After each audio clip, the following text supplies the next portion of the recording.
어느 집에나 꼭 있는 오메가3 영양제, 지금 영상을 보고 계시는 여러분들의 집에도 있을 거예요. 근데 요즘 들어서 부작용에 대한 이야기도 많이 들려오기도 하고, 또 오메가3는 꼭 먹어야 하는 영양제라고도 하기도 하는데, 바로 이 오메가3에 대해서 알려드릴게요. 뉴스에서 심방세동 위험이니 부정맥이니 하는 무서운 말이 나오면서 깜짝 놀라신 분들도 많죠. 하지만 걱정보다 중요한 건 정확한 정보와 내 몸에 맞는 복용법을 아는 거예요. 약국 진열대에 질비한 영양제도 제철 생선도 모두 내 편으로 삼을 수 있게 차근차근 설명해 드릴게요. 편안한 마음으로 끝까지 들어주세요. 먼저 왜 식품의약품안전처가 올해 1월부터 심방세동 위험 증가 문구를 넣으라고 했는지부터 한번 알아볼게요. 유럽의약품청이 고용량 오메가3 하루 4000mg 이상을 35년 넘게 드신 심혈관 질환 환자들을 살펴보니 심방세동이 약 12%가량 더 생기더라는 연구 결과를 공식 인정했기 때문이에요. 우리나라에서도 같은 용량으로 처방되는 전문의약품이 있어 경고를 붙인 것이지, 일반인이 하루 1000에서 2000mg 정도 챙겨 먹는 경우까지 일률적으로 위험하다는 뜻은 아니에요. 한마디로 심장병이 있는 분이 고용량을 몇 년씩 드실 때 조심해 달라는 문구라고 이해하시면 돼요. 그럼 이 오메가3를 먹으면 심장이 무조건 빨리 뛴다거나 피가 묽어져서 큰일 난다는 얘기는 과장일까요? 실제로 의사가 고용량이라고 부르는 선은 하루에 4000mg 정도부터예요. 생선 캡슐을 2알, 3알씩 드시는 분들은 대부분 1000에서 1500mg 선이기 때문에 심방세동 같은 부작용이 극적으로 늘었다는 보고는 거의 없어요. 다만 이미 부정맥 진단을 받았거나 심혈관 수술을 한 지 얼마 안 되신 분이라면 복용량을 1000mg 아래로 낮추고 36개월마다 심전도 검진을 받으면서 조절하는 것이 안전하겠죠. 출혈 위험도 자주 거론돼요. 오메가3는 피를 살짝 묽게 만들어 혈전이 들러붙지 않게 돕는 성질이 있는데, 이것이 항응고제나 아스피린과 겹치면 멍이 잘 들거나 코피가 길어질 수가 있겠죠. 복용 중인 양이 있다면 시각처에서 권고하는 하루 약 2400mg 이하, 심장이 약하신 분이라면 1800mg 이하로 맞춰주시고, 수술이나 치과 발치가 예정돼 있다면 의료진의 지시에 따라 3에서 5일 정도 전에 잠시 중단하시면 거의 문제없이 넘어가죠. 약효가 끊길까봐 불안해하실 필요는 전혀 없고, 오메가3는 약이 아니라 지방산이기 때문에 며칠 쉬어도 몸이 크게 달라지진 않아요. 알러지 이야기도 빼놓을 수가 없죠. 예전에 생선 먹고 두드러기가 올라오셨던 분이나 새우나 조개 알러지가 있는 분은 캡슐을 드신 뒤 입술을 붓는다거나 피부가 간질간질하다면 즉시 중단해야 돼요. 다행히 알러지는 매우 드물고 캡슐 껍질에 쓰이는 젤라틴 때문인 경우도 있어서 식물성 캡슐 표시가 된 제품으로 바꾸면 멀쩡해지는 사례도 많아요. 그래도 처음 드실 땐 하루 한 알만 일주일 정도 관찰하셨다가 이상이 없을 때 본 용량으로 올리시면 안심할 수가 있겠죠. 위장장애는 어떻게 할까 봐요. 비린내에 이 속이 메스꺼워서 못 삼키겠다, 드시고 나면 트름할 때마다 생선 냄새가 올라온다, 혹은 설사가 난다는 분도 계실 거예요. 이런 분들은 앞침 밥숟가락 세어가며 드실 때 캡슐을 같이 삼키시면 담즙산이 충분히 분비돼서 흡수율이 좋아지고 역한 냄새도 줄어들게 돼요. 그래도 속이 불편하면 냉장 보관한 엔터리 코팅 제품이나 알약이 아니라 액상 트리글리세리드형을 한번 시도해보세요. 위가 아니라 장에서 터지도록 코팅돼 트름 냄새가 덜하고 흡수 과정이 조금 더 부드러울 수가 있어요. 임신 중이신 분들은 DHA가 태아 두뇌를 발달을 돕는다고 해서 챙겨 드시잖아요. 다만 출산 예정일 한 달 전부터는 지혈 시간을 고려해 중단하라는 권고가 많아요. 산모 검진 때 주치의와 상의하셔서 36주부터 쉬었다가 산후조리를 가서 다시 시작해도 전혀 늦지는 않아요. 여기까지가 주의해야 될 점이라면, 이제부터는 오메가3가 몸속에서 어떤 일을 해주는지, 왜 필수 지방산이라고 부르는지 한번 살펴볼게요. 첫째는 혈관 청소부 역할이에요. 오메가3의 EPA 성분은 혈소판이 덩어리를 이루지 못하게 혈전을 예방하고, HDL, 콜레스테롤은 살짝 올리고 LDL은 낮춰 눈에 보이지 않는 기름때를 줄여주죠. 덕분에 뇌졸중과 심근경색 위험이 통계적으로 약 10에서 25%가량 낮아졌다는 대형 연구들이 많아요. 둘째, 염증을 장대우는 소방수 기능이에요. 관절이 뻑뻑하고 부었다가 날씨 풀리면 괜찮아지는 변덕스러운 통증, 혈관벽이 두꺼워지는 만성 염증, 장 속이 더부룩한 증상, 모두 조용한 염증이 원인일 때가 많아요. EPA, DHA는 염증 매개 물질의 생성을 막고, 이미 만들어진 물질은 빨리 분해하라고 신호를 보내는 역할을 겸해요. 그래서 류마티스 관절염, 건선, 비염, 천식에서도 일정 부분 도움이 된다는 보고가 이어지고 있죠. 셋째, 뇌건강. 뇌세포막의 20% 가까이가 DHA로 이루어져 있는데, 이 지방산이 부족하면 신경세포가 딱딱해져요. 신호 전달이 느려지겠죠. DHA를 충분히 공급하면 세포막이 말랑말랑해져서 전기자극이 매끄럽게 오가고 염증성 단백질이 줄어서 베타 아밀로이드 같은 찌꺼기가 쌓이기 어려워져요. 하버드나 옥스포드 등 여러 대학 연구에서 노년층이 하루 1000mg 이상 DHA를 꾸준히 섭취했을 때 기억력 저하 속도가 20에서 30% 정도 완만해졌다는 결과가 보고된 바 있겠죠. 넷째, 눈, 피부, 정서까지 두루 챙기죠. 안구건조증은 눈물층의 기름막이 약해져 수분이 증발하면서 시작되는데, 오메가3가 그 기름막 원료를 보강해줘 시린눈, 모래알갱이 같은 이물감을 덜어주죠. 피부에서는 수분 증발을 막고 염증을 낮춰줘 건조함이나 잔주름, 홍조가 줄어든다는 실험도 여러 나왔어요. 우울감 완화 연구도 흥미롭고, DHA가 신경전달 물질의 재활용 효율을 높여 세로토닌과 세로토닌과 도파민이 더 오래 작용하도록 도와주기 때문에 가벼운 우울이나 불안 증상이 있는 노년층에는 기분이 안정됐다는 보고가 늘고 있어요. 이처럼 좋은 점이 많지만 그렇다면 무조건 영양제로 먹으면 되겠네 하고 결론은 서두르긴 일러요. 음식으로 먹을 때와 캡슐로 먹을 때의 장단점을 비교해 볼게요. 음식은 자연 그대로의 균형이 장점이고 고등어, 꽁치, 삼치, 연어, 정어리 같은 등푸른 생선에는 오메가3뿐 아니라 단백질, 비타민 D, 셀레늄도 함께 들어있어서 시너지 효과를 낼 수가 있겠죠. 식사로 섭취할 때는 지방산이 소화 효소와 바로 만나 흡수가 일정하고 배를 든든하게 채우면서 포만감을 줘 다이어트에도 도움을 주죠. 하지만 음식만으로 필요한 영양을 채우려면 주 2회 이상 손바닥 2장 크기 생선을 드셔야 하고 낙지, 오징어처럼 큰 몸 생선은 수은 축적이 걱정할 때도 있죠. 가격 조리 번거로운 비린내 때문에 놓치기 쉽고 여름철에는 상하기도 쉬워서 꾸준함이 떨어지는 단점도 있죠. 캡슐이나 액상 영양제는 이런 번거로움을 싹 줄여주죠. 국산 제품도 많고 캐나다, 뉴질랜드 해양 오염이 적은 지역 원료를 들어온 제품은 중국성 검사를 통해서 안전성이 검증돼 있겠죠. 하루 두 알이면 끝이니 편리하고 장에서 직접 방출되는 코팅 기술 덕분에 비린내가 거의 없는 제품들도 많아요. 단점은 역시 과하면 부작용, 그리고 보관을 잘못하면 산패가 빨라진다는 거죠. 산패란 쉽게 말해 지방이 썩는 거예요. 캡슐을 뜯어놓고 한 달 넘게 상온에 방치하면 내부 기름이 공기나 빛이나 열에 노출해 변색이나 악취가 생기죠. 이렇게 변질된 오메가3는 몸에 들어가 오히려 산화 스트레스를 일으켜서 세포막을 공격할 수가 있으니 반드시 버려야 되죠. 구입 후에는 원통 바닥에 제조일이하는 개봉 후 냉장 2개월 같은 메모를 써서 냉장고 문 안쪽 칸에 보관해주는 게 좋고, 알약이 서로 붙거나 냄새가 나면은 아깝더라도 또 폐기하시는 습관을 들이는 게 좋고. 이제 도대체 하루에 얼마를 먹어야 하나가 남겠죠. 세계보건기구는 건강한 성인 기준으로 EPA, DH 합계를 하루 250에서 500mg 이상 섭취하라고 권장을 했어요. 심혈관 질환이 있거나 염증성 관절 질환이 있다면 1000에서 2000mg까지 올려도 안전하고, 우리나라 식약처가 정한 2000mg 이하는 무난한 범위죠. 4000mg 이상은 심장 전문의가 처방하는 치료 용량이라고 생각하고 자의로 고용량을 몇 달씩 드시는 일은 피하시길 바래요. 실제 식단에서 예를 하나 보여드릴게요. 월요일에서 목요일 저녁에는 조림 말고 구운 고등어를 반토막, 화요일 점심은 연어 샐러드, 토요일 아침은 들기름 한 큰술 넣은 시래기국을 드신다고 가정해볼게요. 이렇게만 해도 섭취량이 EPA, DH 합계로 약 4000mg 정도가 돼서 식사만으로도 충분에 가까워지죠. 다만 생선을 자주 못 드시는 주간도 있기 마련이니 그때는 5000에서 1000mg 정도 그램 캡슐을 하루 한두 알 정도 보충해 흔들림 없는 평균치를 맞추시면 돼요. 식물성 오메가3인 알파리놀렌산도 소개해야겠죠. 들깨, 아마씨, 치아시드, 호두, 시금치에도 알파리놀렌산이 많죠. 문제는 체내에서 EPA, DH로 바뀌는 비율이 5% 안팎으로 낮아서 그만큼 쓰려면 들기름 하루 2큰술 이상 드셔야 한다는 점이에요. 당뇨나 조현병이 있는 분은 그 전환 효율이 더 떨어져 해산물이나 미세 조류에서 뽑은 DH, EPA를 직접 섭취하는 편이 낫죠. 여기까지 들으셨다면 나는 어떤 제품을 고르면 좋을까 하고 궁금하실 텐데, 포장 뒷면에서 세 가지만 확인해 보시면 돼요. 첫째, EPA, DH 합계 함량이 캡슐당 최소 300ml 이상인지, 둘째, IFOS나 고드, MSC 같은 국제 인증 마크가 찍혀 있는지, 셋째, 산패도를 나타내는 수치, 토토스 수치 20 있는지, 이 세 줄만 합격이면 가격대는 예상과 복용 편의성에 맞춰 고르셔도 큰 차이가 없어요. 복용 시기는 언제가 좋을까요? 일본 산업기술연구소의 동물 실험에서 아침 식후 섭취 시 중성지방 개선 효과가 더 컸다는 결과가 나오면서 아침을 권하는 전문가가 많아요. 다만 약을 여러 가지를 드시는 분들이라면 아침 알량이 버겁죠. 그럴 땐 저녁 식사 직후라도 괜찮죠. 중요한 건 빈속만 피하고 매일 같은 시간대에 꾸준히 복용해서 혈중 농도를 일정하게 유지하는 것이에요.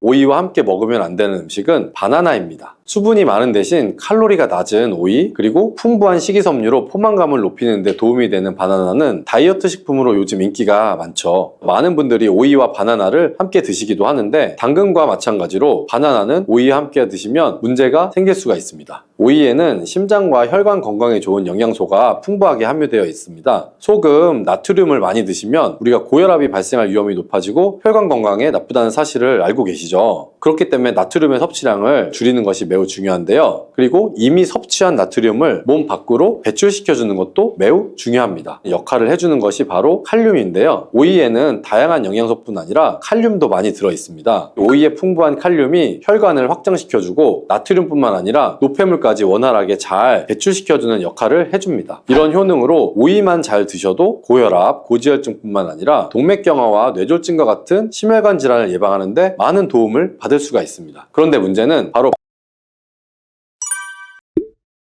갈증이 날 때 시원한 오이 하나 드시면 갈증이 싹 사라지는 경험 해보신 적 있죠? 건강에도 좋다는 사실도 알고 계시나요? 그리고 오이를 잘만 먹으면 당뇨, 고혈압, 치매 같은 심혈관 질환을 예방하는데 아주 좋다는 사실도 알고 계신가요? 이런 오이도 함께 먹는 음식에 따라서 오히려 건강을 해치는 독이 될 수도 있답니다. 오이의 효능과 함께 먹으면 독이 되는 음식, 그리고 함께 드시면 보약이 되는 음식에는 어떤 것이 있는지 오늘 모두 알려드릴게요.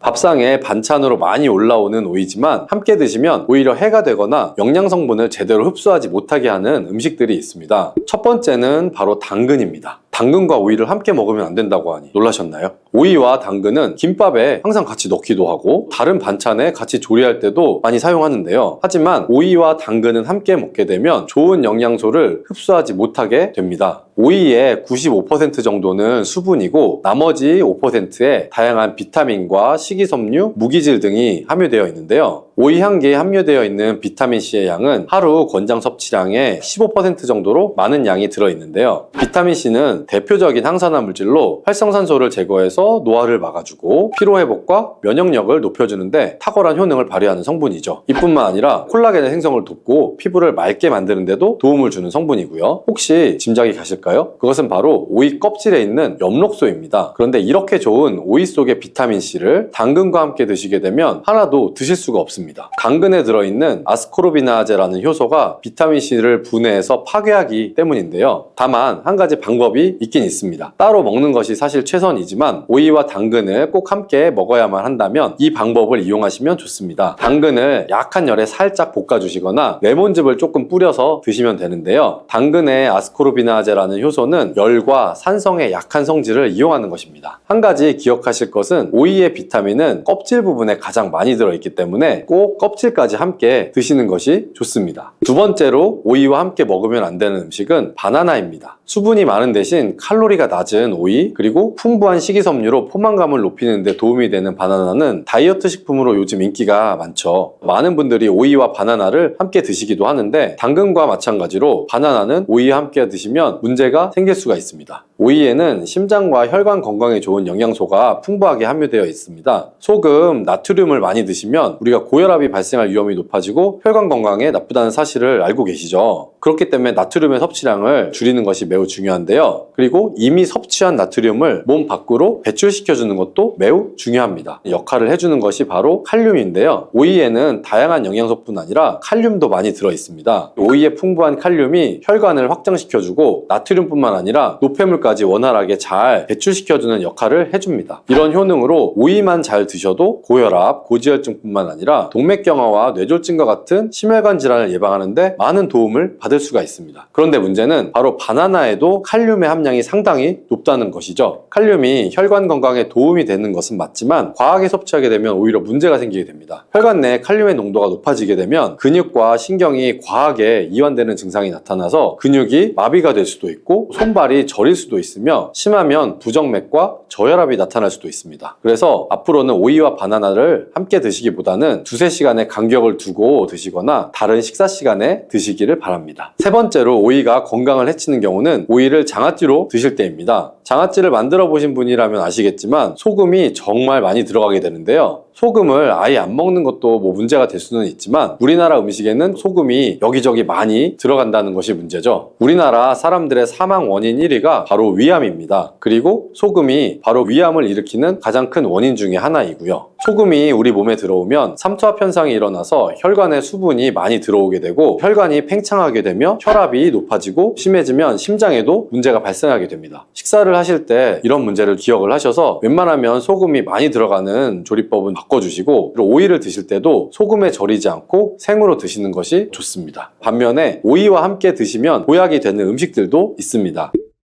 첫 번째는 사과인데요. 오이는 심혈관 질환 예방에 좋은 영양소가 많이 들어있는데요. 그 중에서도 비타민 K는 혈관과 뼈의 건강에 많은 도움을 주는 성분입니다. 이 비타민 K는 나이 들면서 가장 걱정되는 질환 중 하나인 골다공증을 예방하는데 탁월한 효과가 있는데요. 골다공증 환자는 비타민 K의 수치가 낮았고 3개월 동안 1mg의 비타민 K를 주입했더니 소변을 통해 손실되는 칼슘의 양이 줄어든 것을 확인할 수가 있었다는 연구 결과가 있습니다. 유럽에서는 골다공증 예방을 위해 건강한 뼈를 유지하고 있는 여성에게도 비타민 K를 처방하고 있답니다. 골다공증 예방과 더불어서 비타민 K는 지혈을 해주는데 탁월한 효과가 있고 콜레스테롤을 배출시켜서 심혈관 질환을 예방하며 혈관 내에 노폐물을 배출시켜 동맥경화도 방지해주는데 도움을 줄 수가 있습니다. 이때 오이와 함께 사과를 드시면 비타민 K가 사과에 함유된 수용성 식이섬유인 팩틴과 만나서 혈관을 더욱 건강하게 만들어줍니다. 또한 혈당이 낮아지고 혈관이 깨끗해지면서 건강해지기 때문에 각종 혈관 질환과 암세포의 증식을 막아주는 효과를 누릴 수도 있습니다. 오이는 당뇨를 예방하는 데에도 뛰어난 효능을 발휘하는데요.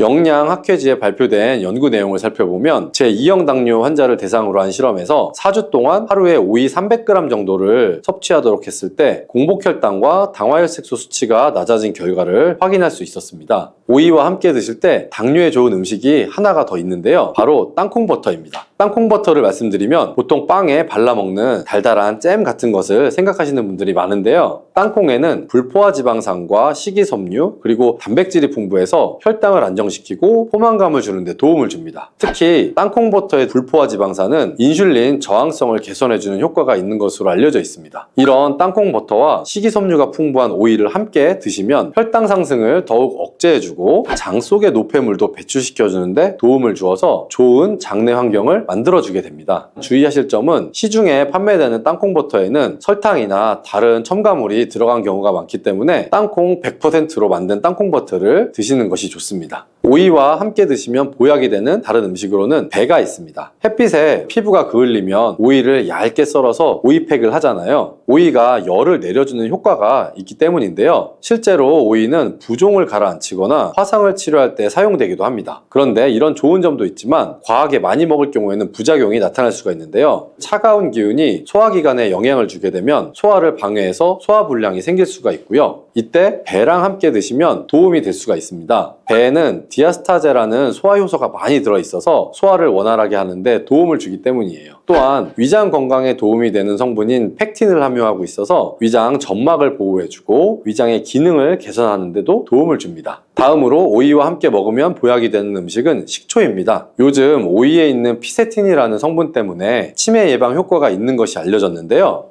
이 피세틴은 뇌를 건강하게 해서 치매를 예방하고 암세포를 억제하는 데에도 도움을 줄 수 있습니다. 또한 피세틴은 뇌신경세포를 보호하여 기억력을 향상시키고 뇌세포의 노화를 방지하는 효능도 있습니다. 오이에는 쿠커비타신이라는 성분도 풍부한데 오이의 꼭지 부분에 특히 많이 함유가 되어 있고요. 쓴맛을 내기 때문에 버려지는 경우가 많은데요. 이 성분은 활성산소를 제거할 뿐만 아니라 암세포의 발생과 성장을 억제하는데 탁월한 효과가 있습니다. 이뿐 아니라 간에 쌓이는 독성을 해독하는 효과가 강력해서 간암과 전립선암 예방에도 효과적인 것으로 알려져 있습니다. 우리 몸은 산도가 높을 때 독소가 생기고 혈관 내에 염증이 생기게 되는데요. 오이는 대표적인 알칼리성 식품이기 때문에 오이는 우리 몸이 산성화되는 것을 막아주고 혈관 내 염증을 예방해 줄 수가 있는 것이죠. 이러한 오이의 알칼리성을 더욱 극대화시켜주는 것이 바로 식초인데요. 식초는 오이의 비타민C가 우리 몸에 흡수될 수 있도록 도와줄 뿐 아니라 산성화된 혈관을 중화시켜서 건강한 상태로 유지하는 데 도움을 주게 됩니다. 또 오이의 찬 성질은 식초와 함께 드시면 식초의 따뜻한 성질이 균형을 맞춰주어서 부담 없이 드실 수가 있습니다. 그리고 식초와 오이를 함께 드시면 내장지방을 분해해 배출하여 다이어트 하는 데에도 많은 도움을 받을 수가 있습니다. 오이는 낮은 칼로리와 높은 수분 함량으로 인해서 오이를 먹었을 때 얻는 칼로리보다 소화시키는데 더 많은 칼로리가 소모되어서 이런 이유로 오이는 마이너스 칼로리 식품이라는 별명을 갖고 있기도 합니다. 암이 발생하는 원인 중에 하나는 활성산소 때문인데요. 활성산소는 세포를 손상시키고 변이를 일으켜 암세포가 생길 확률을 높이는 요인이 됩니다. 그런데 커큐민은 강력한 항산화 작용을 해서 활성산소를 제거하는 데 도움을 줍니다. 세포가 산화 스트레스로부터 보호되면서 DNA 변이를 줄일 수 있고 암세포 발생 가능성을 낮추는 데 도움을 주는 것이죠. 또 암 예방에서 강황을 빼놓을 수가 없는데요. 강황과 관련된 연구 논문이 약 1700편에 달하는데 그중 암과 관련된 논문만 무려 600 수백 편이 된다고 합니다. 이는 강황에 들어있는 커큐민이 다양한 암에 대한 항암 효과를 가지고 있다는 사실을 뒷받침하는 것이고요. 서양에서는 인도인들이 암에 비교적 덜 걸리는 이유가 커큐민 때문이라는 이야기가 있을 정도이고요. 실제로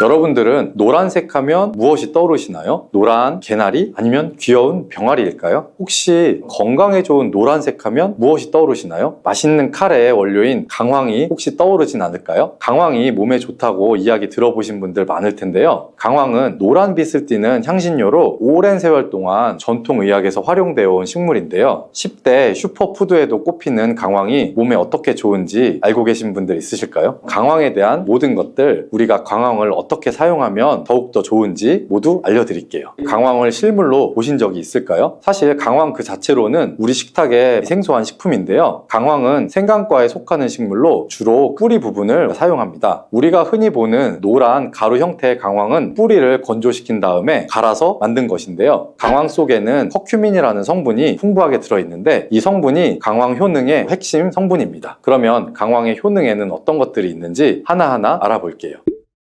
첫 번째 강황의 효능은 바로 혈액순환 개선입니다. 날씨가 쌀쌀한 날 혈액순환이 원활하지 않으면 몸이 쉽게 피로해지고 손발이 차가워지는 증상이 나타날 수가 있죠. 특히 중년 이후에는 혈액순환이 원활하지 않으면 다양한 건강 문제가 생길 수가 있는데요. 이럴 때 강황이 우리 건강에 도움을 줄 수가 있습니다. 강황이 혈액순환에 도움을 주는 이유는 바로 커큐민이라는 성분 때문인데요. 커큐민은 혈액을 묽게 만들어서 혈전이 생기는 것을 방지하는 데 도움을 줍니다. 혈전이 생기면 심근경색이나 뇌졸중 같은 위험한 질환으로 이어질 확률이 매우 높다는 것은 건강에 관심이 있으신 분들이라면 알고 계실 텐데요. 그렇기 때문에 강황의 커큐민 성분이 혈액이 잘 순환되도록 도와주어 이런 위험들을 낮춰줄 수가 있습니다. 또 강황은 염증을 완화하는 데도 효과적입니다. 우리 몸에서 만성염증이 지속이 되면 혈관이 손상이 될 수가 있고 이것이 혈액순환 장애로 이어질 수가 있습니다. 연구에 따르면 강황 속의 커큐민이 몸에 염증을 유발하는 뉴클리어 팩터 카파 베타와 같은 인자를 억제해서 염증을 줄이고 혈관이 건강하게 유지되도록 도와준다는데요. 또한 강황을 꾸준히 섭취하면 몸이 따뜻해지고 혈액이 잘 돌게 되어 손발의 저림이나 냉증이 완화될 수가 있으니 특히 겨울철에 따뜻한 강황차를 꾸준히 마시는 것을 추천해드립니다. 노란색의 신비 강황의 효과 두 번째는 체중 감량인데요. 강황이 체중 감량에 도움이 된다니 놀랍죠. 많은 분들이 체중 때문에 고민을 많이 하시는데요. 중년 이후에는 신진대사가 느려지면서 체중 조절이 쉽지가 않죠. 똑같이 먹어도 살이 쉽게 찌고 또 한 번 찐 살은 잘 빠지지가 않아서 고민이신 분들 많을 텐데요. 그런 분들은 바로 이 강황을 이용해 보시는 게 어떨까요? 강황이 체중 감량에도 도움이 된다는 사실 알고 계신 분은 많이 없으실 거예요. 강황 속 커큐민이 지방의 연소를 촉진하고 또 지방세포의 생성을 억제하면서 지방이 축적되는 것을 줄이는데 도움을 줍니다. 강황을 가지고 한 실험에서 강황이 지방세포의 에너지 소비를 촉진해서 지방을 태우는데 도움이 될 수 있다는 것을 밝혀냈고요. 또한 강황은 소화 기능을 도와서 위와 장 건강을 챙기는 데도 효과가 좋습니다. 소화가 잘 되면 우리 몸의 신진대사도 원활해지고 자연스럽게 체중 감량에도 도움이 되는 것이죠. 뿐만 아니라 강황은 인슐린 저항성을 낮추는 데도 도움을 줄 수가 있는데요. 인슐린 저항성이 높아지면 혈당이 쉽게 오르고 이것이 지방의 축적으로 이어질 수가 있습니다. 그런데 강황이 인슐린 저항성을 개선하는데 긍정적인 영향을 줄 수 있으니 결과적으로 체중 조절에도 유익하겠죠. 강황이 체중 감량에 이렇게 많은 효능이 있으니 다이어트 시작하시는 분들에게는 꼭 드셔야 되는 식품이 아닐까 하네요. 세 번째 강황의 놀라운 효능은 바로 치매 예방입니다. 요즘은 100세 시대라고 하잖아요. 오래 사는 것도 중요하지만 건강하게 오래 사는 게 가장 중요하겠죠. 특히 치매는 나이가 들면서 많은 분들이 걱정하는 질환 중에 하나인데요. 강황에 들어있는 커큐민이 뇌 건강을 보호하는데 매우 중요한 역할을 합니다. 특히 알츠하이머병과 같은 퇴행성 뇌 질환 예방에 도움이 된다고 하는데요. 혹시 강황을 많이 섭취하는 나라인 인도의 치매 발병률이 매우 낮다는 거 아시는 분 있으실까요? 인구 대국인 인도의 65세 이상 노인 중에 치매 유병률은 약 1%에 불과하다니 정말 놀라운데요. 다수의 전문가들은 인도의 치매 유병률이 이렇게 낮은 이유를 강황에서 찾는다고 합니다. 치매를 유발하는 물질은 베타 아밀로이드라고 불리는 단백질인데요. 이 베타 아밀로이드 단백질이 뇌에 쌓이면서 신경세포를 손상시키고 치매 환자들의 뇌혈관을 막히게 하거나 뇌세포를 죽게 하는데요. 강황에 들어 들어있는 커큐민이 베타아밀로이드 단백질이 뇌 속에 쌓이는 것을 막아주면서 뇌 속에 쌓여있는 단백질 물질을 제거해주는 효과가 있어 치매 예방에 효과가 있는 것입니다. 그뿐만 아니라 강황은 뇌 신경세포를 활성화하는 데에도 도움을 주는데요. 커큐민 성분이 기억력의 향상과 인지기능 유지에도 도움이 될 수가 있습니다. 실제로 강황을 꾸준히 섭취한 그룹이 그렇지 않은 그룹보다 기억력과 집중력이 향상되었다는 연구 결과도 보고되고 있으니 치매 예방을 위해서 강황을 꾸준히 섭취하는 것이 좋겠죠. 네 번째 강황의 놀라운 효능은 우울감 해소 작용입니다. 현대 사회에서 스트레스나 불안감, 우울감을 경험하는 분들이 정말 많은데요. 강황이 이런 증상을 완화하는데 도움을 줄 수가 있다고 합니다. 노란 강황이 우리의 우울한 마음을 해소시켜 줄 수 있다니 참 신기한데요. 미국 건강 포털 더 헬시 연구 결과에 따르면 강황이 우울감 개선에도 효과적이라는 사실이 밝혀졌습니다. 우울증은 뇌의 염증과도 관련이 깊은데요. 뇌의 염증이 심해지면 뇌기능이 저하되고 신경 전달 물질의 균형이 무너지면서 우울감이 심해질 수가 있습니다. 그런데 강황 속의 커큐민은 염증을 줄여줄 뿐만 아니라 뇌에서 행복 호르몬이라고 부르는 세로토닌과 도파민 분비를 증가시키는데 도움을 주어서 우울한 감정을 해소시키는데 도움을 줍니다. 이뿐만 아니라 인도의 한 연구에서는 경미한 우울증을 겪고 있는 사람들에게 강황을 꾸준히 섭취하게 했더니 항우울제와 비슷한 효과를 보였다는 결과가 나오기도 했습니다. 게다가 항우울제 부작용이 있을 수 있지만 강황은 자연적인 식재료이기 때문에 부작용 걱정이 없이 쓸 수 있는 장점이 있죠. 울적한 마음이 들고 슬픈 감정이 계속 맴도는 분들은 강황을 한번 섭취해 보시는 게 어떨까요? 강황의 놀라운 효과 다섯 번째는 암 예방입니다. 암이 발생하는 원인 중에 하나는 활성산소 때문인데요. 활성산소는 세포를 손상시키고 변이를 일으켜 암세포가 생길 확률을 높이는 요인이 됩니다. 그런데 커큐민은 강력한 항산화 작용을 해서 활성산소를 제거하는 데 도움을 줍니다. 세포가 산화 스트레스로부터 보호되면서 DNA 변이를 줄일 수 있고 암세포 발생 가능성을 낮추는 데 도움을 주는 것이죠. 또 암 예방에서 강황을 빼놓을 수가 없는데요. 강황과 관련된 연구 논문이 약 1700편에 달하는데 그중 암과 관련된 논문만 무려 600편이 된다고 합니다. 이는 강황에 들어있는 커큐민이 다양한 암에 대한 항암 효과를 가지고 있다는 사실을 뒷받침하는 것이고요. 서양에서는 인도인들이 암에 비교적 덜 걸리는 이유가 커큐민 때문이라는 이야기가 있을 정도이고요. 실제로 영국 레스터시에서 아시아계 이주민이 많은 지역을 대상으로 결장암 환자 500명을 조사한 적이 있는데요. 500명 중 아시아계 환자는 단 2명에 불과했다는 연구 결과가 있습니다. 이후 연구를 진행해 보니까 아시아계 사람들이 자주 먹는 카레, 특히 커큐민 성분이 이와 관련이 있다는 결론이 도출이 되었다고 합니다. 이 결과가 커큐민의 항암 효과를 뒷받침하는 흥미로운 사례 중에 하나라고 볼 수가 있죠. 커큐민의 항암 효과는 이뿐만이 아닌데요. 이미 암을 진단받은 사람들에게도 강황이 도움이 될 수 있다는 연구 결과가 있습니다. 커큐민은 기존의 항암 치료와 함께 사용할 경우 치료의 효과를 높이고 부작용을 줄이는데 도움을 받을 수 있다고 합니다. 예를 들어서 방사선 치료나 화학요법을 받을 때 나타날 수 있는 염증 반응과 산화 스트레스를 완화하는데 커큐민이 좋은 영향을 준다는 것인데요.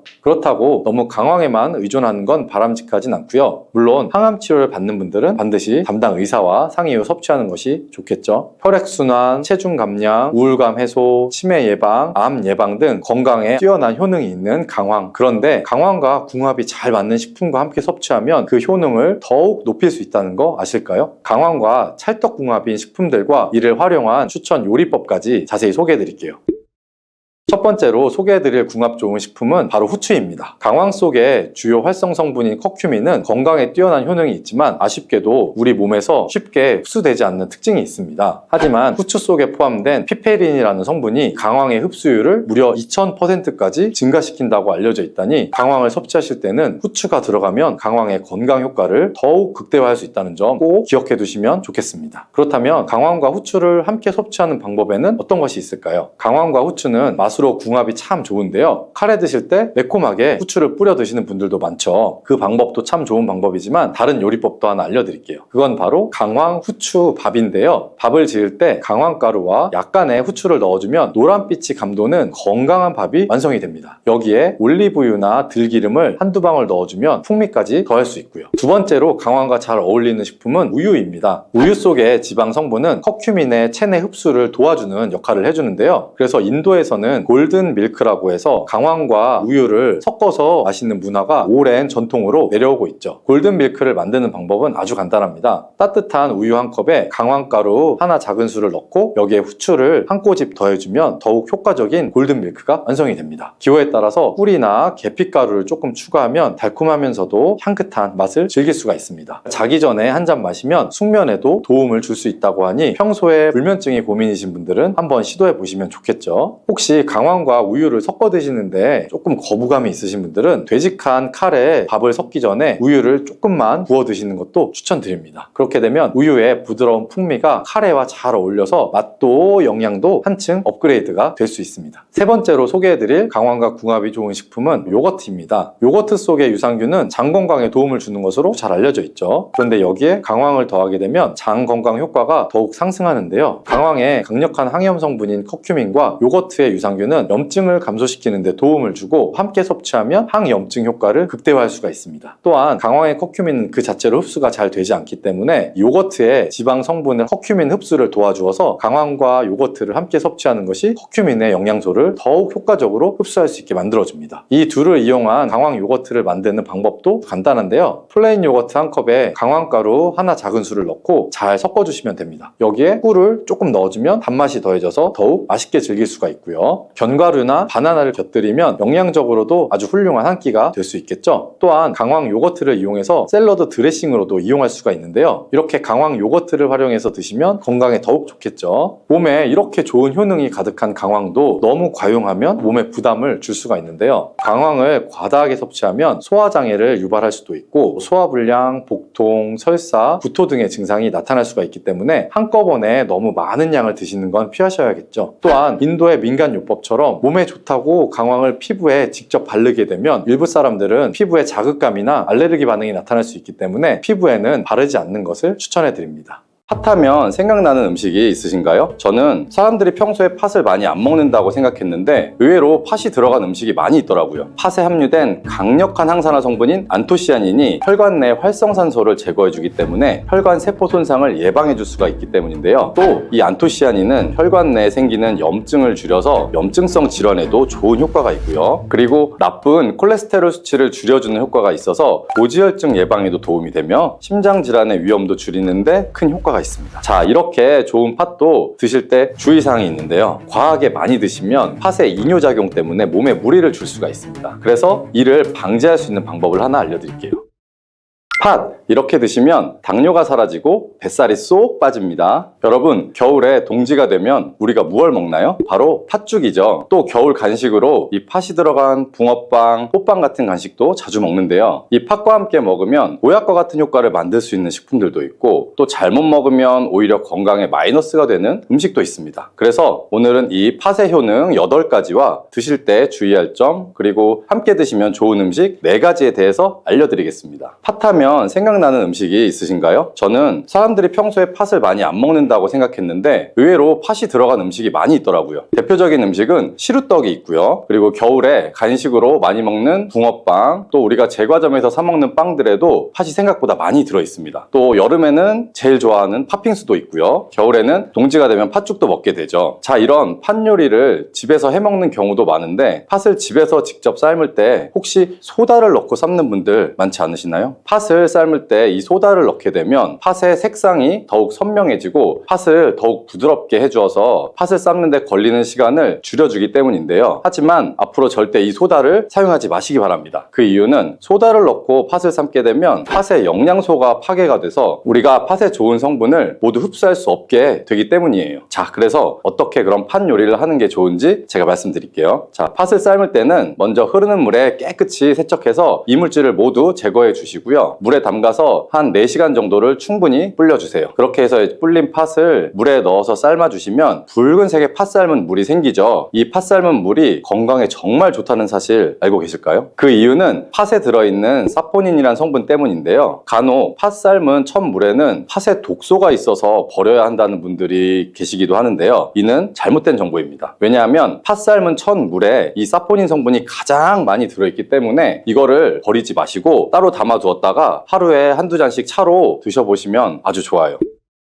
자, 그럼 이제 팥의 효능에 대해서 말씀을 드릴 건데, 자, 첫 번째는 혈관 건강에 많은 도움이 된다는 겁니다. 앞에 말씀드린 팥물은 혈관 청소부라는 별명이 있을 정도로 혈관을 깨끗하게 해주는 효과가 있습니다. 그 이유는 팥에 함유된 강력한 항산화 성분인 안토시아닌이 혈관 내 활성산소를 제거해주기 때문에 혈관 세포 손상을 예방해줄 수가 있기 때문인데요. 또 이 안토시아닌은 혈관 내에 생기는 염증을 줄여서 염증성 질환에도 좋은 효과가 있고요. 그리고 나쁜 콜레스테롤 수치를 줄여주는 효과가 있어서 고지혈증 예방에도 도움이 되며 심장 질환의 위험도 줄이는데 큰 효과가 있습니다. 이뿐 아니라 조선시대 기록에 보면 이 팥물로 세안을 했다는 기록이 있습니다. 팥물로 세안을 하면 피부에 노폐물을 제거하는 데도 좋고 피부를 맑고 건강하게 해준다고 하네요. 비누가 없던 시절에 이 피부 건강을 위해 사용했던 선조들의 지혜가 정말 놀랍지 않나요? 자, 팥의 효과 두 번째는 당뇨병의 개선에 도움을 주는 겁니다. 2014년에 발표된 한 연구에서 팥을 섭취할 때 2형 당뇨병 환자의 혈당 수치와 인슐린 저항성이 개선된다고 도움이 되는 것으로 보고가 됐었습니다. 이 연구에서는 약 4주 동안 매일 팥을 섭취하게 했는데 당뇨 환자들의 공복 혈당 수치가 무려 평균 19.5%가 감소하였고 인슐린 저항성 또한 줄어든 것으로 나타나서 당뇨가 있거나 혹은 당뇨 예방에 필요하신 분들은 꼭 팥을 꾸준히 드셔보시기를 한번 권해드립니다. 자, 그리고 세 번째 팥의 효능은 몸에 부종을 제거하고 다이어트에 도움을 주는 겁니다. 자, 잘 보세요. 다이어트 하시는 분들 많으실 텐데요. TV에서 연예인들이 이 팥으로 다이어트를 해서 효과를 봤다고 했던 적도 있었고요. 한의학 책 중에 본초강목이라는 책에 보면 팥을 오랫동안 먹으면 여위고 마르기 때문에 살찐 사람이 먹는 것이 좋다라는 내용이 나옵니다. 그래서 우리가 밖에 일반 한의원에서 다이어트 처방을 할 때도 이 팥을 쓰는 경우들이 종종 있는데요. 그 이유는 바로 팥에 들어있는 칼륨 때문입니다. 팥에는 쌀의 10배 이상 그리고 바나나의 약 4배 이상의 아주 고함량의 칼륨이 들어있는데요. 이 칼륨이 몸 안에 나트륨 배출을 도와주기 때문에 당뇨 환자들의 신장 부담을 줄일 수가 있고요. 또 혈압 상승을 억제해주는 효과도 있습니다. 또한 이뇨작용이 있기 때문에 이를 통해서 몸의 부종을 줄여줄 수가 있는 거고요. 그래서 우리가 보통 이제 물살이라고 부르는 체질들이 있죠. 좀 잘 부으면서 살이 잘 찌는 분들인데 이런 분들이 다이어트 할 때 이 팥을 이용해 보시면 아주 좋은 효과를 보실 수가 있습니다. 그래서 그에 대한 연구 결과도 있었는데요. 실험쥐에 팥 추출물을 먹여봤습니다. 그랬더니 근육 손실 없이 체지방 함량이 약 30% 정도가 줄었고 몸무게도 37%가 감소했다고 하네요. 뭐 사람과 완전히 똑같을 수는 없겠지만 분명히 팥이 체중 감량에 도움이 된다는 결과라고 볼 수가 있습니다. 자, 그리고 네 번째 팥의 효능은 변비를 개선하는 데 도움을 주는 겁니다. 팥에는 앞에서 말씀드린 사포닌뿐만 아니라 많은 양의 식이섬유가 들어있기 때문인데요. 사과에 비해서 약 10배나 많은 식이섬유가 들어있습니다. 굉장히 많은 양입니다. 그래서 팥을 섭취하게 되면 이 식이섬유가 장 운동을 활발하게 만들어주면서 또 대변도 부드럽게 만들어주고 그래서 배변 자체가 좀 원활하게 될 수가 있고요. 또한 이 식이섬유는 장에 있는 유익균들에게 풍부한 먹이를 제공해주는 효과가 있는데요. 그래서 장내에 있는 유익균들의 증식에도 직접적으로 효과를 주게 됩니다. 이를 통해서 장의 전반적인 환경을 좋게 바꿔줄 수가 있고 이것은 몸의 면역력의 향상과도 연결이 되기 때문에 우리가 뭐 요즘에 프로바이오틱스 유산균 제품들 많이 드시는데 프로바이오틱스를 복용하실 때 이 팥을 함께 드셔보시면 그 효과가 더 커지는 것을 느끼실 수가 있을 겁니다. 자, 다섯 번째 팥의 효능은 탈모 예방에 도움을 주는 겁니다. 우리가 나이가 들게 되면 보통 이제 이 머리숱이 점점 줄어들고 머리가 빠지게 되면서 고민하시는 분들이 정말 많으신데요. 팥과 함께 천연 탈모약이라 불리는 수수를 함께 드셔보시면 이 탈모 예방에 큰 도움이 될 수가 있습니다. 자, 그 이유를 알려드릴게요. 그 이유는 바로 팥과 수수에 들어있는 비오틴이라는 성분 때문인데요. 이 비오틴은 모발의 모공에서 자라는 단계부터 이제 필요하고 손상된 머릿결이 재생되는 데까지 관여하는 정말 중요한 성분입니다. 건강한 머릿결을 만드는 데 있어서 꼭 필요한 성분이라고 할 수 있고요. 이 비오틴이 만약에 몸속에서 이제 부족해지면 머리카락이 얇아지면서 성장이 잘 안 되게 되고 또 많이 빠지면서 두피 건강 자체가 떨어지게 됩니다. 그리고 두피가 건조해질 수도 있고요. 가려움증이 생기면서 탈모를 가속화시킬 수가 있는 거죠. 그런데 팥에는 이 비오틴뿐 아니라 모발 성장에 도움이 되는 아미노산 또한 풍부하고 아까 말씀드린 수수에는 미네랄 성분이 풍부하기 때문에 이 머리카락을 건강하게 유지하는데 아주 직접적으로 도움을 주게 되고요. 또한 팥과 수수에 함유된 항산화 물질들이 머릿결을 상하게 하는 프리라디칼 성분을 중화시켜 줄 수가 있기 때문에 전반적인 머리카락 건강에 큰 도움을 줄 수가 있습니다. 그리고 여섯 번째 팥의 효능은 쌀을 주식으로 하는 우리나라 사람에게 꼭 필요한 탄수화물 소화를 도와주는 것입니다. 이는 팥에 함유되어 있는 비타민 B의 역할 덕분인데요. 이 비타민 B는 탄수화물, 단백질, 지방을 에너지로 변환시켜서 우리 몸에 충전해주는 역할을 합니다. 또한 신경 전달 물질인 뉴로트랜스미터의 합성에 관여해서 이 뇌신경을 건강하게 하는 데에도 도움을 줍니다. 팥을 잘 섭취하시면 뇌를 건강하게 해서 치매 예방에도 일정 부분 효과를 받으실 수가 있는 거죠. 자, 앞에서 팥과 함께 먹으면 좋은 음식이 수수가 나왔었죠. 하나 더 말씀드릴게요. 바로 호박입니다. 호박은 기본적으로 여러 가지 영양 성분들이 풍부하지만 호박에는 비타민 B가 없기 때문에 호박과 팥을 함께 드시면 서로의 부족한 부분을 채워주는 효과가 있고요. 또한 호박에도 소화 기능을 개선해주는 기능이 있어서 팥과 함께 드시면 그 시너지 효과가 생기게 됩니다. 그리고 팥처럼 호박에도 이뇨작용이 있는데요. 팥과 호박의 이뇨작용은 과정은 조금 다릅니다. 팥은 몸속의 부종, 노폐물, 독소를 빨아들인 다음에 이것을 배출해주는 이뇨작용을 하고요. 호박은 신장에서 만들어지는 호르몬의 분비를 억제해서 이뇨작용을 촉진하게 되는데 이렇게 되면 신장에 과다하게 축적되는 수분을 배출하는 역할을 해줄 수가 있기 때문에 더 도움이 될 수가 있습니다. 자, 7번째 팥의 효능은 빈혈을 개선하는 데 도움을 주는 겁니다. 보통 우리 몸에 철분이 부족해지면 빈혈 증상이 나타나게 되죠. 어지럽고 두통이 생기거나 또 몸에 힘이 없어서 체력이 떨어지는 이런 증상들이 나타나게 되는데 팥에는 앞에서 얘기했던 단백질, 식이섬유, 칼륨, 비타민, 비오틴뿐만 아니라 바로 칼슘과 철분이 아주 많이 풍부합니다. 팥에 함유된 철분의 함량이 우유의 약 100배나 된다는 사실 알고 계셨나요? 그래서 팥을 드시면 철분 부족으로 인한 빈혈을 개선하는 데 도움이 되기 때문에 빈혈이 있으신 분들은 꼭 기억하시면 좋겠습니다. 자, 8번째 팥의 효능은 스트레스를 줄여주는 데 도움을 주는 겁니다. 팥에 함유된 비타민 B가 이 신경계를 안정화시켜주는 효과가 있기 때문에 우리가 스트레스를 받을 때 오는 여러 가지 증상들을 줄여줄 수가 있고요. 또 팥에는 마그네슘의 함량도 높은데요. 마그네슘 또한 신체의 스트레스 반응을 조절하는데 아주 중요한 역할을 해줍니다. 그래서 팥 속에 들어있는 이 마그네슘을 통해서도 스트레스를 받았을 때 우리 몸이 회복되는데 도움을 받을 수가 있는 겁니다. 그리고 팥에는 복합 탄수화물도 풍부한데요. 이 복합 탄수화물은 천천히 소화가 돼서 우리 몸의 급격한 이 혈당 상승을 방지해주고 일정한 에너지 공급을 유지하는데 도움이 됩니다. 이는 우리가 스트레스 상황에서도 안정적으로 에너지 공급을 유지할 수 있게 해줘서 스트레스를 관리하는데 도움이 될 수가 있습니다.